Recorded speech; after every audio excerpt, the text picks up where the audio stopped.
Eh bien, il est peut-être temps de reprendre notre étude, et je vous propose de la reprendre en parlant des constitutions que j'avais brièvement évoquées.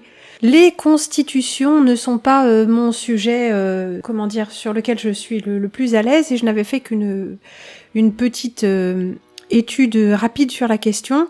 Je ne vais pas m'étendre énormément, mais plutôt, puisque nous avons étudié les constitutions du point de vue de la psycho-endocrinologie, et en tout cas de l'endocrinologie, voilà qui amène un outil de plus dans notre boîte à outils, qui nous permet d'établir des relations de comparaison entre ces différents systèmes qui étudient l'homme. Les plus, entre guillemets, anciens, ou issus de la tradition étant les plus intéressants parce que les plus complets et les plus justes. Sans on ne sait pas encore pourquoi, et voilà, parce que l'étude qui est menée à partir du seul mental égo, spirituel ou non spirituel n'amène qu'à des lacunes énormes, alors que les réponses que nous cherchons existent déjà, même si elles ont été occultées. J'avais évoqué les constitutions hippocratiques au nombre de 4. Nous avons, suivant les systèmes, des catégories qui s'échelonnent généralement de 3 à 5. 3, ce serait par exemple l'Ayurveda, Vata, Pitta, Kapha, ainsi que les types entériques, il y en a 3. 4, nous aurions les constitutions hippocratiques, que nous allons voir dans un instant. 5, la pensée chinoise ou tout du moins taoïste avec les 5 mouvements, qui est d'ailleurs beaucoup reprise dans la médecine homéopathique, qu'elle soit classique ou anthroposophique, puisque ça s'appuie sur cette même somme de connaissances. Mais commençons tout de suite avec les constitutions hippocratiques. Les 4 constitutions hippocratiques, paramètres innés, génétiques, hérités. Les dessins que vous voyez sont des caricatures, les types purs sont exceptionnels. On parle plutôt de hiérarchie constitutionnelle, avec souvent 2 voire 3 profils dominants. Hiérarchie constitutionnelle, c'est intéressant. On note que bien sûr dans toute constitution, on a quelque chose comme ça, que ce soit les types endocriniens, eux-mêmes au nombre de 4, qui vont un petit peu se retrouver peut-être là-dedans d'ailleurs.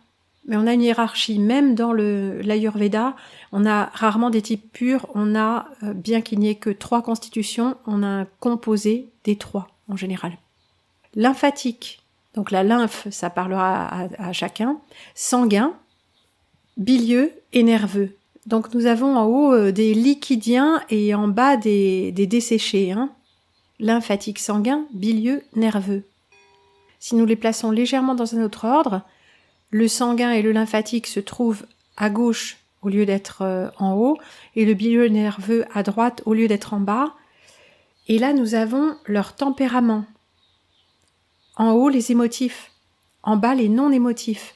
Et on voit se dessiner déjà plusieurs influences, émotifs, non-émotifs, haut et bas. Et puis gauche et droite, nous avons sanguin et lymphatique, plénitude, et bilieux nerveux, manque, enfin vide. Ça aussi, ce sont aussi des notions de médecine traditionnelle chinoise ou tout du moins taoïste. C'est plein ou vide. Yin ou yang, plein ou vide. Donc on aurait plutôt du yin à gauche et du yang à droite. Et un autre effet, se combinant à un autre effet yin-yang qui serait yin émotif en haut, non émotif yang en bas. Donc en haut à gauche, on a yin dans le yin, et en bas à droite, on a yang dans le yang. Par exemple. Nous voyons ici une correspondance. Alors le cercle a encore tourné.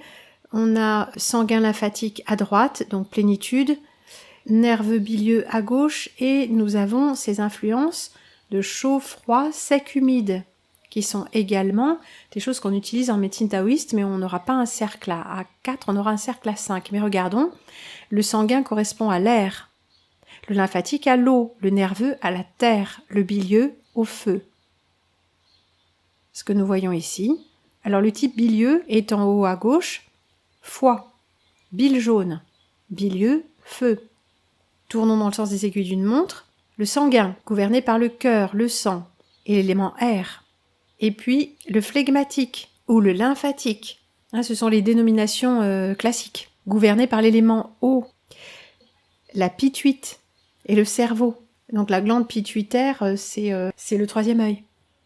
Et l'atrabilaire, ou bilieux en langage plus moderne, gouverné par l'élément terre, la bile noire de la rate. Donc nous avons en haut le chaud et en bas le froid, à gauche le sec et à droite l'humide. Voici des schémas légèrement caricaturaux, en traits, représentant les types. Alors a priori, on aurait colérique, nerveux, lymphatique, bilieux. Et voici un document intéressant, un institut de formation manifestement, qui s'intéresse aux différentes constitutions et on va parler de médecine homéopathique. Enfin, en tout cas, vous savez que la médecine homéopathique est bien plus que la prescription de petites gougouttes ou petits granules. C'est une vision de l'humain comme microcosme dans un macrocosme qui est bien plus complète. Constitution, tempérament, diathèse. Ah, qu'est-ce qu'une diathèse ? Eh bien justement, c'est un tempérament homéopathique. Plus ou moins, hein, on va dire ça.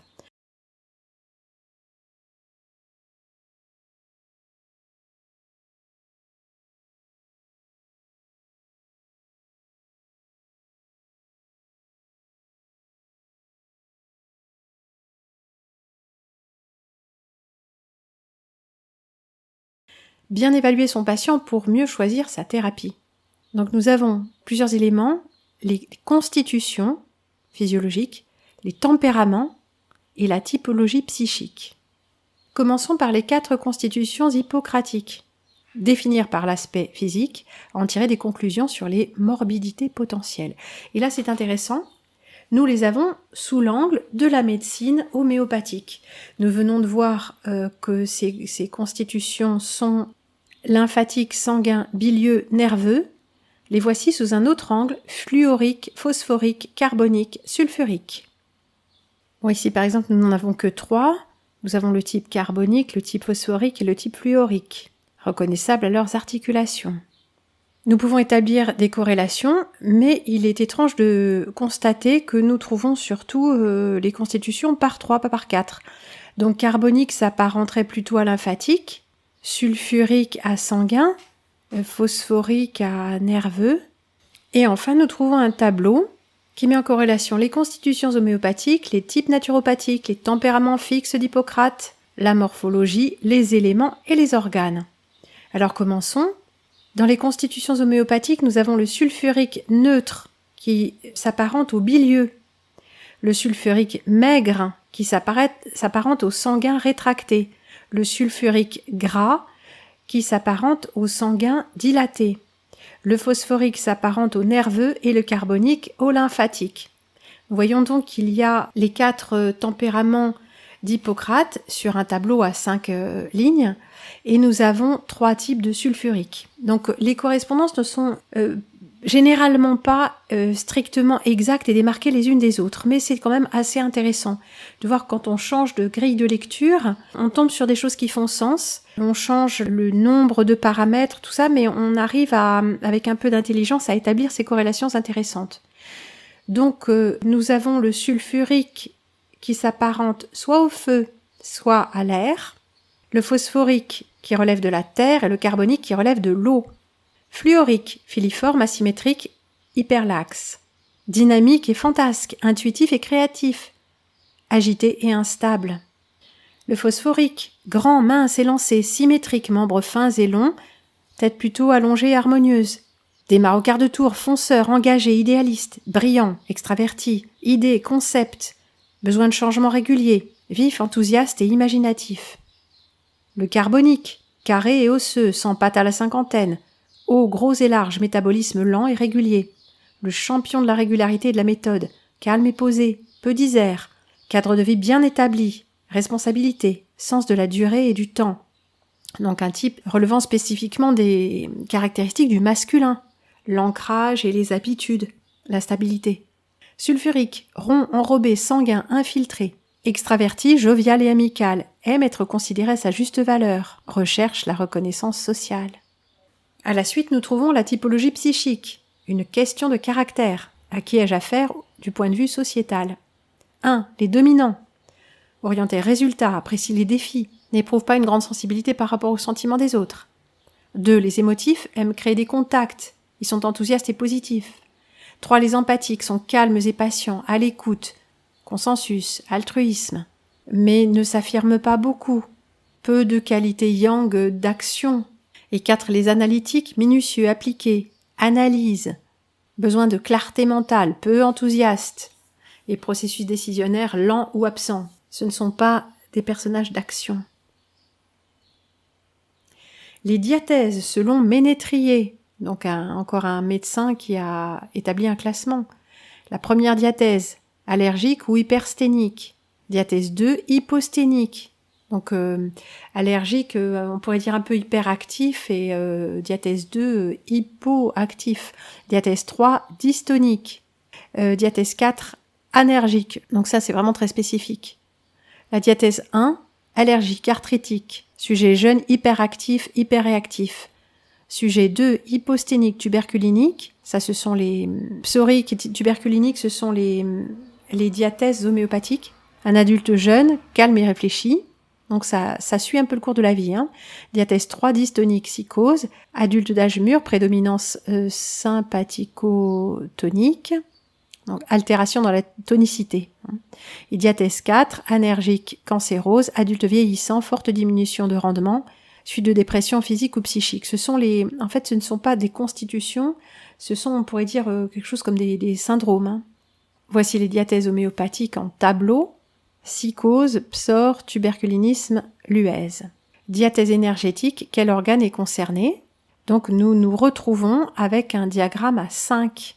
Nous avons 4, non pas constitutions, mais 4 diathèses, 4 possibilités pour les déséquilibres psychophysiologiques de s'exprimer, et 5 organes. Donc nous revoilà dans la terminologie taoïste avec le cœur associé au feu, hormones rat pancréas associé à la terre, les poumons au métal, les reins à l'eau et le foie au bois. Nous avons déjà vu ça, n'est-ce pas?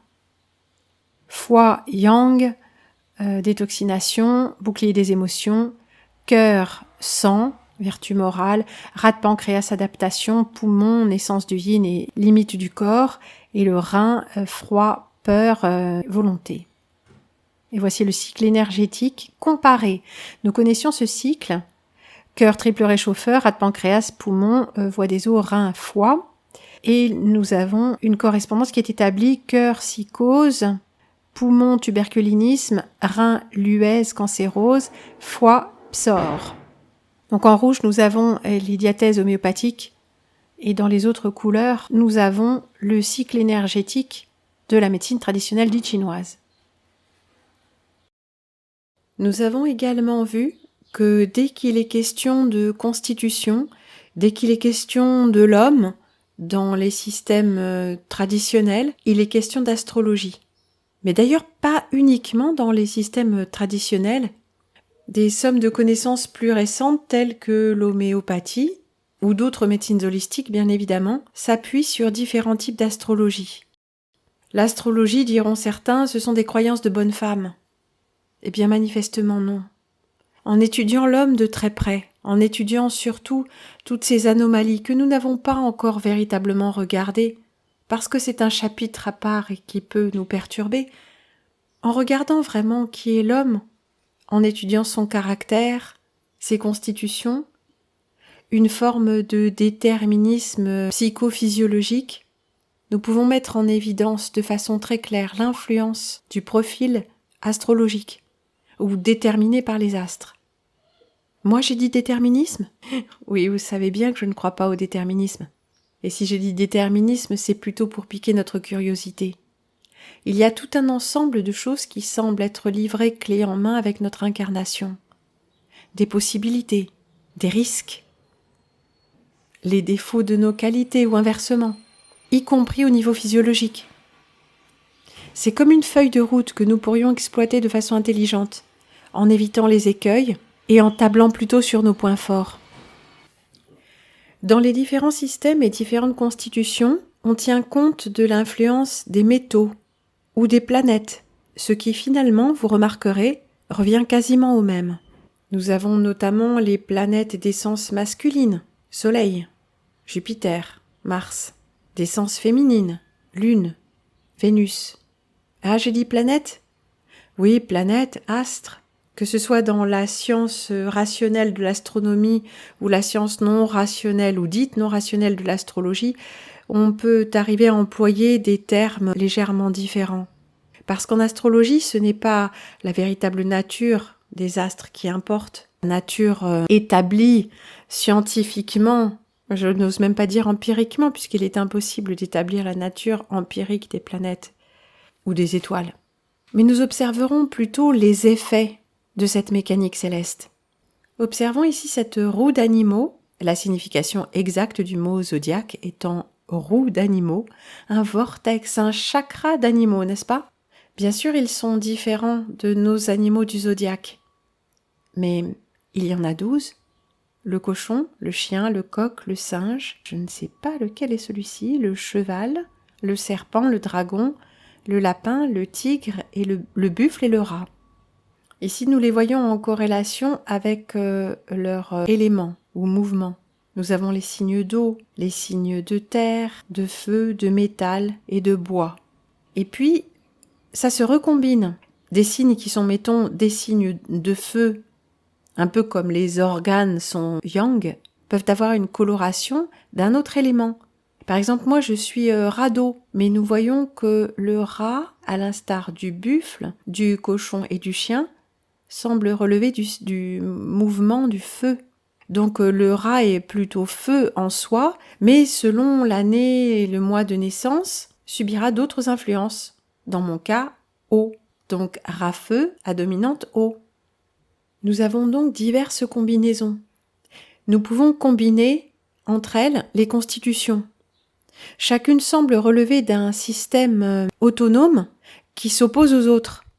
Si c'est le cas, c'est que notre esprit n'est pas assez souple pour établir les correspondances.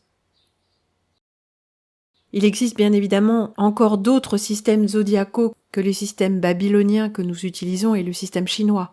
Mais nous remarquons que ces deux-là sont construits sur un cycle de 12 signes. C'est une première analogie. Quand nous parlons d'astrologie, bien évidemment, nous parlons des métaux, des correspondances, des qualités spirituelles attribuées au métal, qui nous renvoient également aux qualités physiques, physiologiques, magnétiques, électromagnétiques liées aux métaux, aux oligo-éléments présents en toute chose vivante. L'homme, le microcosme, contient tous ces éléments zodiacaux, c'est-à-dire ces éléments symboliques qui constituent les différentes parties de son être, qui colorent les différentes dimensions de lui-même, comme nous avons vu, des plus matériels aux plus éthériques. Chaque système, en lui-même, semble expliquer l'homme. Et finalement, il ressort de tous la même impression, n'est-ce pas ? Que quelque chose est déjà écrit d'avance, que quelque chose est écrit pour nous. Une feuille de route, un tracé, un plan directeur de notre incarnation, avec des choses que nous pourrons faire, d'autres que nous ne pourrons pas faire, parce que notre constitution s'y prête ou ne s'y prête pas. La nature de notre intelligence est-elle vive, notre esprit agile, passant rapidement d'une idée à l'autre, ce qui nous évoque peut-être les qualités du bélier, ou est-elle lourde et lente, avec beaucoup de suite dans les idées et beaucoup de concret à l'appui, ce qui peut nous évoquer le signe du taureau. Et bien sûr, l'astrologie est la science même des combinaisons d'influences. Nous n'aurons jamais un type pur. Enfin, jamais, je n'en sais rien, mais entre l'ascendant, les signes solaires, lunaires, Vénus, le nœud nord, le nœud sud, cette combinaison infinie de subtilités nous dit fort bien qui nous sommes et comment mener notre barque pour nous accomplir. Non pas nous accomplir dans le monde par des actions, mais remplir ces parties de nous qui sont vides et vider un peu celles qui sont engorgées. Rien que de très physiologique, n'est-ce pas ? Et bien sûr, si ces systèmes, surtout ceux en rapport avec, entre guillemets, les astres, le ciel, ces choses très loin au-dessus de nous, mais sont-elles véritablement si loin ? Ces systèmes-là semblent nous dire que quelque chose pour nous est écrit d'avance dans l'univers. Alors, Dieu l'a écrit ? Est-ce un gage de spiritualité ? Ou sommes-nous tout simplement le fruit d'une matrice ? de la mécanique céleste, prévisible et calculable, aurait présidé à notre existence terrestre. C'est assez dérangeant. Sauf si nous nous souvenons que par-dessus tout, même si nous sommes programmés avec des 0 et des 1, du yin et du yang, du noir et du blanc, ou un cadran à 12 sections de zodiaque, ou quoi encore, 3 constitutions ayurvédiques, 4 constitutions endocriniennes ou hippocratiques, que sais-je encore. Ce plan de montage, cette génétique, cette configuration astrologique, ne dit pas qui nous sommes. Elle ne parle que du modèle, de l'année modèle. Elle ne dit pas qui, au fond, nous sommes appelés à être, qui nous avons choisi de devenir.